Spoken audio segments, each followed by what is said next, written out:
तो ये देश को एक सूत्र में बांध के रखा है हमारे संविधान ने, ये है इतनी बड़ी खूबी। और इसीलिए हम लोग अपने देश के संविधान को इतना प्यार करते हैं, बाबा साहब अम्बेडकर को हम इतना प्यार करते हैं, क्योंकि आप सोचिए अगर वो नहीं होते तो क्या आप, मैं या हम जितने लोग ये जो बैठ के सुन रहे हैं, क्या हम ये तार्किक बातें कर पाते? मैं अक्सर एक बात कहता हूं कि देखिए, बुद्ध ने 2500 साल पहले तर्क की नींव भारत में रखी।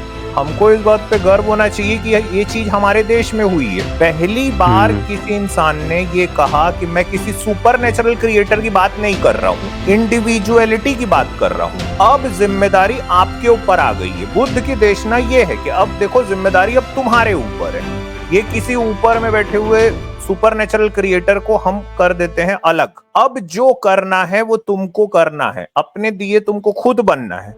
और ये तार्किक भावना जो है, ये उस वक्त की वैज्ञानिक सोच रही होगी। और वैज्ञानिक प्रगति और कुछ नहीं है, दरअसल सीढ़ी दर सीढ़ी चलते चले जाना है।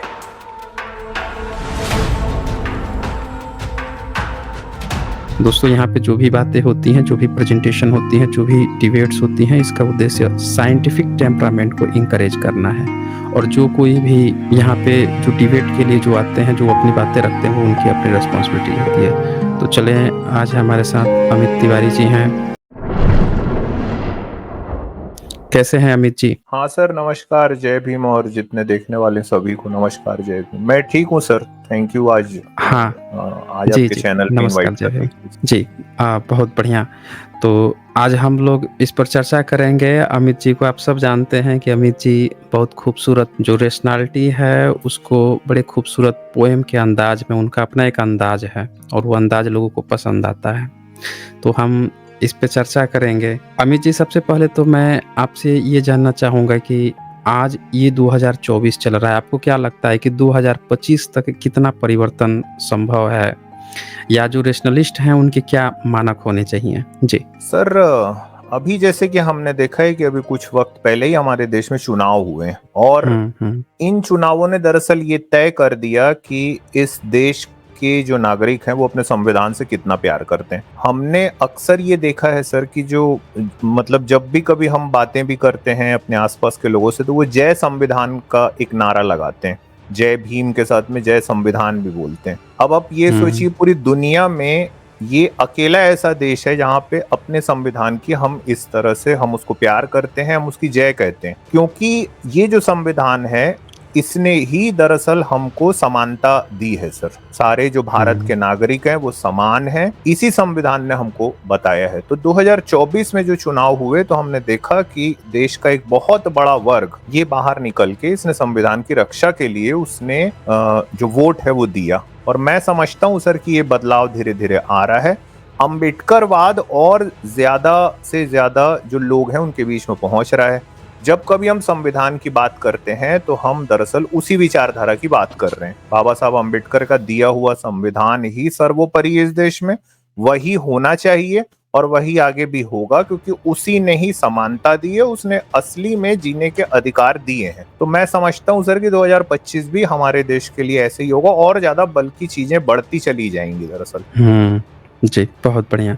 आप बहुत बढ़िया कहा अमित जी ने यहाँ पे कि संविधान जो है ये 2024 का इलेक्शन है, इसने पहली बार लोगों के मन में ये एहसास दिलाया। ऐसा देखा गया कि रूलिंग पार्टियां भी पहले से बहुत समय तक थीं, लेकिन जय संविधान या कॉन्स्टिट्यूशन की बात नहीं आती थी। लेकिन इस बार पहली बार ऐसा हुआ कि वक्त के उस दौर में जो लोग नाम नहीं लेते थे या इस कॉन्स्टिट्यूशन को जैसे घर की मुर्गी दाल बराबर समझ बैठे थे, उनको भी एहसास हो गया कि बाबा साहब क्या चीज़ हैं या उन्होंने क्या चीज़ बनाई थी। और एक होता है ना कि आप उस चीज़ का बेनिफिट लेते रहते हैं, लेकिन आपको एहसास ही नहीं होता है कि आप किस चीज़ के कारण अब तक बेनिफिट ले रहे थे। वो एहसास हुआ लोगों को। ये भी एहसास हुआ कि अगर ऐसी कुछ ताकतें आज़ादी के बाद से ही सत्ता में अगर आ जाती, जिनका विचार धार्मिक वाला होता, तो शायद आज हम ये भारत भी नहीं कर पाते। क्यों अमित जी, आपको क्या लगता है? हाँ सर, एकदम सही कह रहे हैं आप। देखिए हमारा देश, अगर आप पूरे देश को देखेंगे तो यहाँ पे कितनी भाषाएं हैं, कितने सारे संप्रदाय में हमारा देश बटा हुआ है, खान पान कितने अलग अलग प्रकार के हैं, बोलियां कितनी रहती हैं। अब इन सारी चीजों से जब हमारा देश सोचिए सुबह जागता है तो कितना एक कियोस्क के साथ में 140 करोड़ लोग सुबह का सूरज देखते हैं, और जब रात में सोते हैं तो वो पूरे कियोस्क को लेके वो जो मतलब सोचिए 140 करोड़ लोग जहाँ पे इतनी जो चीजें हैं वो भिन्न है, वो पूरा दिन उनका चलता है, उनका जो पूरा दैनिक जीवन है, उसके बाद में जब रात में सोता है पूरा देश, तो सोचिए एक चीज है जो एक ही सूत्र में बांधी हुई है देश को, अगर आप गौर करेंगे, वो है भारत का संविधान। ये 140 करोड़ लोगों के लिए बाबा साहब अम्बेडकर ने जब प्रस्तावना लिखी, उस प्रस्तावना से कलम के एक उन्होंने जो झटके है उससे उन्होंने ये तय कर दिया कि एक तो हजारों साल से हमारे देश में ब्राह्मणवाद की के नाम का जो कैंसर है, उस बीमारी का इलाज, अंधविश्वास का इलाज, तार्किकता का जन्म, ये आपको सारी चीजें हमारे जो देश है उसके संविधान की प्रस्तावना में दिखाई देती है। बाबा साहब अम्बेडकर का काम इतना शानदार है कि वो पहले पन्ने से शुरू होता है, जो पहली पंक्तियां हैं हमारे संविधान की वहां से चालू हो जाता है सर। तो ये देश को एक सूत्र में बांध के रखा है हमारे संविधान ने, ये है इतनी बड़ी खूबी, और इसीलिए हम लोग अपने देश के संविधान को इतना प्यार करते हैं, बाबा साहब अम्बेडकर को हम इतना प्यार करते हैं, क्योंकि आप सोचिए अगर वो नहीं होते तो क्या आप, मैं या हम जितने लोग ये जो बैठ के सुन रहे हैं, क्या हम ये तार्किक बातें कर पाते? मैं अक्सर एक बात कहता हूं कि देखिए, बुद्ध ने 2500 साल पहले तर्क की नींव भारत में रखी। हमको इस बात पे गर्व होना चाहिए कि ये चीज हमारे देश में हुई है। पहली बार किसी इंसान ने ये कहा कि मैं किसी सुपर नेचुरल क्रिएटर की बात नहीं कर रहा हूँ, इंडिविजुअलिटी की बात कर रहा हूँ। अब जिम्मेदारी आपके ऊपर आ गई है। बुद्ध की देशना ये है कि अब देखो जिम्मेदारी अब तुम्हारे ऊपर है। ये किसी ऊपर में बैठे हुए सुपर नेचुरल क्रिएटर को हम कर देते हैं अलग। अब जो करना है वो तुमको करना है, अपने दिए तुमको खुद बनना है। और ये तार्किक भावना जो है ये उस वक्त की वैज्ञानिक सोच रही होगी। और तभी आप देखिए विज्ञान क्या होता है सर, वैज्ञानिक प्रगति और कुछ नहीं है, दरअसल सीढ़ी दर सीढ़ी चलते चले जाना है। अगर 2500 साल पहले किसी ने खुद ये नहीं कहा होता कि भाई तुम्हारी जिम्मेदारी तुम्हारे ही कंधों पे है, तो क्या आज हम सीढ़ियां चढ़ते हुए इतनी वैज्ञानिक प्रगति देख पाते? और ये चीज हमारे देश में हुई। बिल्कुल सही। तो इसीलिए अगर आप हमारा संविधान भी देखेंगे सर, तो उसमें दरअसल बुद्ध की आपको अमिट छाप एक नजर आती है। ये भी एक बड़ी मतलब वो जो पंचशील है आपको वो दिखाई देता है, करुणा, भाईचारा। जी जी। आज बुद्ध पूर्णिमा भी है, मतलब गुरु पूर्णिमा है आज, और आप सब लोगों को गुरु पूर्णिमा की हार्दिक मंगल कामनाएं। दरअसल जो बैसाख पूर्णिमा होती है उस समय बुद्ध को लेकर, बुद्ध के जन्म या उनके ज्ञान इनलाइटमेंट डे को माना जाता है। और ये जो आषाढ़ पूर्णिमा होती है इसको गुरु पूर्णिमा के रूप से आजकल ब्राह्मणवादी मना रहे हैं, पर इसके एक्चुअल हकीकत साथियों मैं बताता हूँ आपको। ये भी बुद्धिज्म से, भारत के एंशिएंट कल्चर से जुड़ा हुआ है, और आज के दिन को कहा जाता है आषाढ़ पूर्णिमा। तो आषाढ़ के महीने में वर्षावास शुरू होता है, वर्षा ऋतु शुरू होती है और भयंकर बाढ़ आनी शुरू हो जाती है। तो विशेषकर नॉर्थ एरिया में जो बुद्धिज्म का उस समय का जो एरिया था, तो वर्षावास उस समय चलता था। उसमें बौद्ध भिक्षु लोग 3-4 महीने के लिए वो हो जाते थे, मतलब कहीं बाहर नहीं निकलते जो करते थे वो यही वाला रहता था। चौमासा, हाँ, यही से शुरू होता है चौमासा। तो अब इसीलिए इसको ना गुरु पूर्णिमा कहा गया, क्योंकि आज से अब गुरु जो है वो नहीं होंगे, मतलब गुरु सब लोग जो है एक जगह हो जाएंगे, प्रचार के लिए नहीं निकलेंगे। तो यही चीज था। अब इसको क्या किए हैं कि रूप बदल गया है, कोई कांवड़ उठा के घूम रहा है, कोई कहीं घूम रहा है, सब अलग अलग रूप बना के और बना रहे हैं, लेकिन एक्चुअल ये कारण है। और इसीलिए आज से वर्षावास शुरू होता है 21 जुलाई से। तो ये और बुद्धिज्म के ही कैलेंडर से मनाया जाता है ये शक संबल से। अब सब लोग जानते हैं कि ब्राह्मणिज्म का अपना कोई कैलेंडर ही नहीं है। चले हम आगे बढ़ते हैं। अब अमित जी से हम एक पोएम सुनेंगे रैशनलिज्म के बारे में। जी अमित जी। जी सर, ये अहमद नजीम कासमी साहब की एक नज्म है, ये बड़ी पसंद है मुझे। मैंने सुनाई है पहले भी, मगर फिर से मैं आपको एक बार सुनाना चाहता हूँ सर। जरूर। रेत से बुत न बना ए मेरे अच्छे फनकार, एक लम्हे को ठहर मैं तुझे पत्थर ला दूं। मैं तेरे सामने अंबार लगा दूं, लेकिन कौन से रंग का पत्थर तेरे काम आएगा? सुर्ख पत्थर जिसे कहती है बेदिल दुनिया, या वो पथराई हुई आंख का नीला पत्थर जिसमें सदियों के तहयुर के पड़े हों डोरे। क्या तुझे रूह के पत्थर की जरूरत होगी जिस पे हक बात भी पत्थर की तरह गिरती है। एक वो पत्थर है जो कहलाता है तहजीब सफेद, उसके मरमर में सियाह खून झलक जाता है। एक इंसाफ का भी पत्थर तो होता है मगर हाथ में तेशाए जर हो तो वो हाथ आता है। जितने मयार हैं इस दौर के सब पत्थर हैं, जितने अकदार हैं इस दौर के सब पत्थर हैं।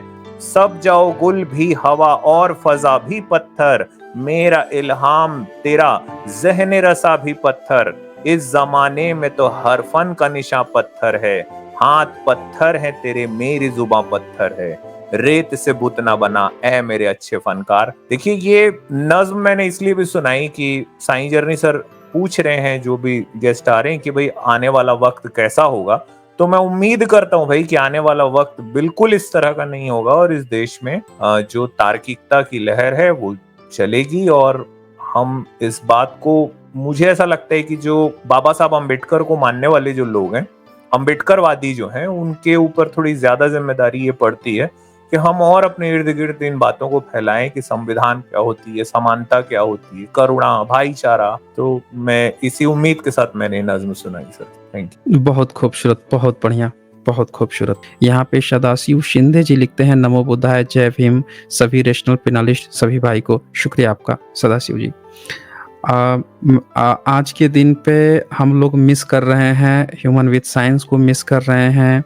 एक रेशनल साथी को हम लोगों ने खो दिया है और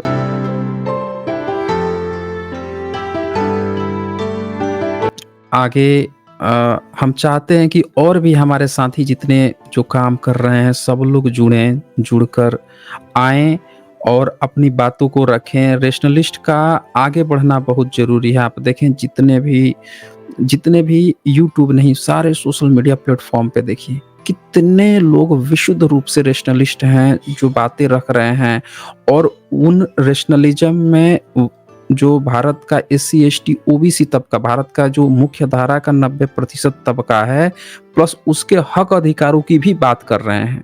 तो ये मायने बहुत रखता है कि सिर्फ रेशनलिस्ट होना और देश को भी, देश के उन तबके को जिसको सदियों से शोषण हुआ है उसको भी साथ लेके चलना, ये दोनों अलग है। अन्यथा फिर उस रेशनलिज्म के मायने ही क्या हैं। आरके यहाँ पे लिखते हैं, please invite Dhananjay Kumar from थेनाग्रिक channel and doctor Lakshman Yadav. Recent interview of Vikas Divyakirti about reservation is pathetic, please comment.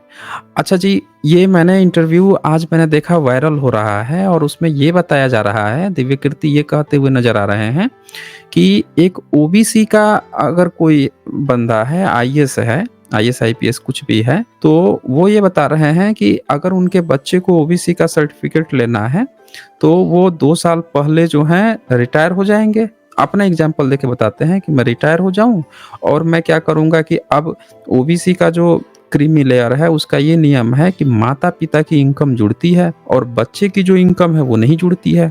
फिर एक और कंडीशन देते हैं कि अब मैं रिटायर हो जाऊंगा और रिटायर होने के बाद से अब मेरी जितनी संपत्ति है उसको अपने बेटे के नाम लिख दूंगा, तो अब बेटे की संपत्ति तो जुड़ेगी नहीं और मेरी संपत्ति जो है चली गई किसको, बेटे को। तो अब बेटा फिर से जो है OBC के सर्टिफिकेट पाने लायक हो जाएगा और वो फिर से उसके लिए ISPCS का रास्ता खुल जाएगा।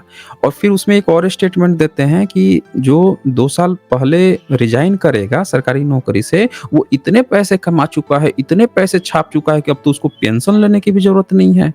तो ऐसी वाहियात बातें जब दिव्यकृति जी के मुंह से सुनने में आई है तो ऐसा लग रहा है कि शायद वो माखौल उड़ा रहे हैं। मैंने उनको नहीं सुना कि EWS का ऐसा माखौल उड़ाते हुए, RK जी, जबकि उन्होंने इस तरह से, भाई कौन सा व्यक्ति है अच्छा जो अपने बेटे को मतलब OBC का सर्टिफिकेट दिलाने के लिए अपना रिजाइन मार देगा, अपना पेंशन छोड़ देगा, और कहीं उसका बेटा नहीं नौकरी मिला तब नौकरी सरकारी बची कहाँ है, बहुत कम है। OBC में भी भयंकर कंपटीशन है, जनरल से भी ज्यादा कट ऑफ जारी है। तो वैसे कंडीशन में अगर उसको नहीं नौकरी मिला तो उन्होंने तो अपना पेंशन छोड़ दिया और कहाँ से इतना पैसा कोई छाप लेगा भाई जिंदगी में। कि रिटायर होने से पहले पैसा, क्या वो ये कहना चाह रहे हैं कि ओबीसी भ्रष्टाचार कर रहा है? हाँ बोले आजाद जी। इस तरीके की चीजें ना सर एक्सेप्शन होती हैं, और ऐसे तो हर समाज में लोग होते हैं कि अभी रिसेंट में हम देख रहे हैं कि कितने सारे आईएएस आईपीएस बने हैं जिन्होंने फर्जी एससी के सर्टिफिकेट बनवाए हैं, जिन्होंने प्रीवियसली वो आईआरएस या किसी पदों पर थे और वो नौकरी में थे, उसके बावजूद उन्होंने ईडब्ल्यूएस कोटा से आईएएस वो दोबारा से बने हैं। तो अब ये सोचिए कि इसमें तो व्यक्ति की जो इंडिविजुअलिटी है वो उसकी जिम्मेदारी है, वो भ्रष्ट है या नहीं है। देखो इंडिया में ये चीजें बहुत नॉर्मल है कि करप्शन तो हर जगह है, और करप्शन करने के लिए लोग तो वही बैठे हैं जो ओवर रिप्रेजेंटेड है। तो अब वहां पर करप्शन से लोग फर्जी सर्टिफिकेट बनवाते हैं, तो उनकी निरीक्षण होना चाहिए। और खैर एक्सेप्शन को आप इस तरीके से जनरलाइज करके अगर करते हो आरक्षण को टारगेट, तो ये गलत है, क्योंकि आपने कभी देखो जो चीजें हैं उनको सुधारा जाना चाहिए, ना कि आप उसको रिजर्वेशन को टारगेट करें। आपने किसी भी सवर्ण को मैंने अभी तक ये बोलते नहीं देखा है कि जो ओवर रिप्रेजेंटेड लोग हैं, जो सवर्णों का ओवर रिप्रेजेंटेशन है हर जगह, उस पर क्यों नहीं बोलते? ये कभी इस पे क्यों नहीं सर्वे करवाते हैं कि जहां पर जो पॉपुलेशन के प्रोपोर्शन में लोगों की वहां पर रिप्रेजेंटेशन होना चाहिए वो क्यों नहीं है? हर जगह सवर्णों का ओवर रिप्रेजेंटेशन क्यों है? इस पे बात क्यों नहीं करते हैं? जो फ्लॉज हैं इस पे बात क्यों नहीं करते कि ये कैसे वहां तक ज्यादा संख्या में पहुंच पा रहे हैं? क्योंकि एससी एसटी ओबीसी की इतनी जनसंख्या होने के बावजूद वो जो अच्छी जॉब्स हैं, जहां पर सैलरी पैकेज अच्छे हैं, जो फर्स्ट क्लास जॉब्स हैं उनमें, और बाकी दूसरी जॉब्स भी ले लीजिए वहां पर भी वो कम मिलेंगे आपको। तो ओवर रिप्रेजेंटेशन पे ये कभी बात नहीं करेंगे कि रिजर्वेशन मिला है, वो एक अफर्मेटिव एक्शन है और रिप्रेजेंटेशन उनको मिल पाए इसलिए वो निर्धारित किया गया है। उसके बावजूद वो उतने संख्या में नहीं पहुंच पा रहे हैं जितनी उनकी संख्या है, उतना उनका रिप्रेजेंटेशन नहीं मिल पा रहा है, जबकि सवर्णों को फिर भी इतना ओवर रिप्रेजेंटेड है। तो इस पे बात कभी मैंने किसी को नहीं सुना। एक और बात है ना आजाद भाई, एक बात और है ना कि मतलब ये रिप्रेजेंटेशन का मुद्दा है कि एससी एसटी ओबीसी का रिप्रेजेंटेशन नहीं है, इसलिए उनको रिप्रेजेंटेशन रिजर्वेशन के रूप में दिया जाता है। ईडब्ल्यूएस का तो रिप्रेजेंटेशन ऑलरेडी है, मतलब उनके तो कम्युनिटी का ऑलरेडी रिप्रेजेंटेशन है ना, तो ईडब्ल्यूएस लाने की क्या जरूरत थी? गरीबी कोटा बना रहे हैं ना ये, और उस पर बोलेंगे तो नहीं, इन्होंने तो पूरा मखौल उड़ा दिया। हाँ बिल्कुल अनकॉन्स्टिट्यूशनल मखौल उड़ा दिया इन्होंने ना। यहाँ रिप्रेजेंटेशन की बात थी, इन्होंने रिजर्वेशन का तो मखौल उड़ा के रखा हुआ है। अच्छा यहाँ पे देखें, ये रमेश वालिद लिखते हैं 28 बुद्धा थे, केवल पुरुष महिला भिक्षुनी होती हैं, अभी धर्म क्या है, जय भीम नव बुद्धा है। रमेश वालिद जी देखें 28 बुद्धा थे, लेकिन 28वें बुद्ध जो हैं उन्होंने महिला को अधिकार दिया, उन्होंने पहली बार महिला को अधिकार दिया, और उनके बाद से कोई बुद्ध ही नहीं हुए तो वो सवाल खत्म हो जाता ना। उसके बाद से बोधिसत्व हुए हैं तो महिला बोधिसत्व होती हैं। भारत में तो महिला बोधिसत्वों की पूरी सीरीज है ना, एलिस गेटी की किताब पढ़िए, पूरा डिटेल मिल जाएगा आपको। 28वें बुद्ध के बाद से कोई बुद्ध नहीं हुआ ना, 28वें बुद्ध ने ही महिलाओं को अधिकार दिया था, ये बात है। विद्रोही जी लिखते हैं आज जेएनयू की दीवारों पर लिखा है चमारो भारत छोड़ो, ये मनवादी लोग जानते हैं हमारे जाटो भाई बहुजन में सबसे जागरूक हैं और ऐसा जाति सूचक लिखने वालों की सजा हो। मैं इस पर अमित जी की राय जानना चाहूंगा। जी अमित जी। सर इसके ये मतलब ये इस पे कुछ बात रखने के पहले मैं अभी जैसे आप पूछ रहे थे कि भाई सामाजिक न्याय के बिना में जो तर्कशीलता है इसकी क्या वैल्यू है, तो अभी हमने देखा वो विकास दिव्य कीर्ति ने आरक्षण का इतना पोस्टमार्टम किया, जैसे आपने बताया, मैंने तो उनका देखा नहीं है, लेकिन जिस तरह से आपने पूरी चीजों को भी समझाया, तो भाई इतना पोस्टमार्टम मैं देखा हूं आरक्षण का होता रहता है। एक लाइन साथ में ये जोड़ दें, अगर रीढ़ की हड्डी सही सलामत है तो मंदिर में जो आरक्षण है उसका क्या होगा सर? एक पंक्ति जोड़ के दिखा देना, मेरे ख्याल से 3.5 घंटे का है, मैं अभी देख रहा था उसका जो ड्यूरेशन है, जो उन्होंने पूरी बात की है, एक पंक्ति जोड़ के दिखा दें। अभी इतना ज्यादा आरक्षण का पोस्टमार्टम आपको अलग अलग इंटेलेक्चुअल लोग करते हुए दिखते हैं ना देश में, ये ऐसा होना चाहिए, ऐसा होना चाहिए, ये वाला जो है इस पे कभी आपने कभी किसी को बात करते नहीं सुना होगा आज तक नहीं, मैंने तो इवन संसद में भी नहीं सोचिए। हाँ संसद अभी भाई देखिए सर, मंदिर हमारे देश में धन का केंद्र रहे हमेशा से। एक जगह धन का अर्जन अगर आप कर रहे हो, इसका मतलब है समाज में कहीं ना कहीं से जा रहा है, गरीबों के नाम से अपनी ईडब्ल्यूएस का आरक्षण निकाल दिया, गरीबों के नाम से मंदिर में आरक्षण निकाल के दिखा देंगे। अगर रीढ़ की हड्डी सही में है तो ये वो नहीं कर पाएंगे सर। पूरी ब्राह्मणवाद को किस तरह से सुरक्षित रखना है, रियलिस्ट आजाद ने जैसा बताया, पूरा अपना एक ऑडियंस की कैटेगरी है, अंट के संट जो विषय उन पे बैठ के बात करते रहेंगे। समाज के जो असली मुद्दे हैं ना, वहां जाना ही नहीं है। अब ये बताइए सर, ऐसी तार्किकता का क्या करें? अचार डालें भाई? जिसमें सामाजिक न्याय ही नहीं है। ईश्वर को नकारना इस देश में बड़ा आसान काम है, हर मतलब जो सड़क पे होता है ये काम। ब्राह्मणवाद के खिलाफ बोलना इस देश में सबसे कठिन काम है, निषिद्ध है भाई। यानी ये हालत है, साईं जर्नी सर जानते हैं, रियलिस्ट आजाद जानते हैं कि जब मैंने पहली बार ये यूट्यूब में स्ट्रीमिंग कम्युनिटी ज्वाइन की थी, उस समय साईं जर्नी सर ने, रियलिस्ट आजाद ने दरअसल मेरी मदद की उन साथी लोगों से जो अपने आप को तार्किक कहते थे, और मदद इसलिए की क्योंकि मैं जय भीम बोल रहा था। जय भीम को डिफेंड करना पड़ा है हमको, एक वक्त ऐसा था। तो ये सोचिए सर, ऐसी तार्किकता का क्या करें? विद्रोही जी का जो अभी कमेंट भी आया था, तो अब ये मानसिकता को आप देख लीजिए ना, चमारो भारत छोड़ो, ये देखिए इनकी मानसिकता।